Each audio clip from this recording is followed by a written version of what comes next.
નમસ્કાર, આપ જોઈ રહ્યા છો spark today news. Savli Kutch કડવા પાટીદાર સમાજ અને સનાતન યુવક મંડળ દ્વારા સ્થાનિક ધારાસભ્યની પ્રેરક ઉપસ્થિતિમાં વોલીબોલ ટૂર્નામેન્ટની શરૂઆત કરવામાં આવી હતી। વડાપ્રધાન નરેન્દ્ર મોદી અને ગુજરાત સરકાર રમશે ગુજરાત જીતશે ગુજરાતના સ્લોગનની પ્રેરિત થઈ સાવલીનગર ખાતે શ્રી કચ્છ કડવા પાટીદાર સનાતન સમાજ સાવલી અને સનાતન યુવક મંડળ સાવલી દ્વારા સમાજના યુવાનોને રમતગમત ક્ષેત્રે પ્રોત્સાહિત કરવાના હેતુસર વોલીબોલ ટૂર્નામેન્ટનું આયોજન કરવામાં આવ્યું હતું। આ ટૂર્નામેન્ટમાં કચ્છ કડવા પાટીદાર સમાજના સ્થાનિક તથા આજુબાજુના જિલ્લા તાલુકા યુવાનોની 32 ટીમે ભાગ લીધો હતો। આ પ્રસંગે ધારાસભ્ય કેતન ઇનામદારની પ્રેરક ઉપસ્થિતિ રહી હતી અને ટૂર્નામેન્ટમાં વોલીબોલ આપી શરૂઆત કરવામાં આવી હતી। તાલુકા પંચાયતના મહિલા પ્રમુખ ગીતાબેન સોલંકી સહિત કચ્છ કડવા પાટીદાર સમાજના અગ્રણીઓ અને ખૂબ જ ઉત્સાહિત એવા યુવાનો ઉપસ્થિત રહ્યા હતા। ભાગ લેનાર તમામ યુવાનોને ભવિષ્યમાં એક રાષ્ટ્રીય સ્પર્ધક તરીકે ઉભરે તેવી શુભેચ્છા પાઠવવામાં આવી હતી।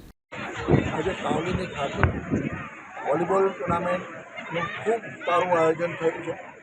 ભવ્યથી અતિ ભવ્ય અમારા સમાજ કડવા પાટીદાર સમાજના યુવાનોએ આ આહ્વાન કર્યું છે, બધા હૃદયથી હું એમને અભિનંદન આપું છું। સાથે 32 જેટલી ટીમો આજના આ ટુર્નામેન્ટની અંદર પાર્ટિસિપેટ કરી રહ્યા છે।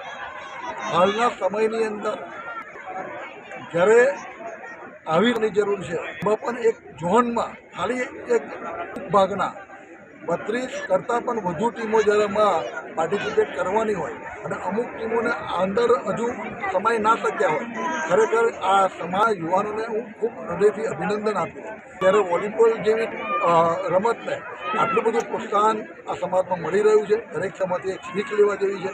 ફરી એક વખત તમામ યુવાનોને હું અને આ સમાજના તમામ આગેવાનો ખૂબ ખૂબ હૃદયથી અભિનંદન આપું છું અને આવા જ કાર્યોની અંદર બીજા અન્ય સમાજના યુવાનો પણ આવી રમતોની અંદર જોડાઈને આવા કાર્યક્રમો કરે એવી હું અહીંયાથી અપીલ કરું છું। ફરી એક વખત અહીં બોલાવ્યો, અમારું સન્માન કર્યું અને આવા સારા કાર્યક્રમમાં ઉપસ્થિત રહેવાનો મોકો આપ્યો બદલ તમામ યુવાનોને હૃદયથી ખૂબ શુભેચ્છા।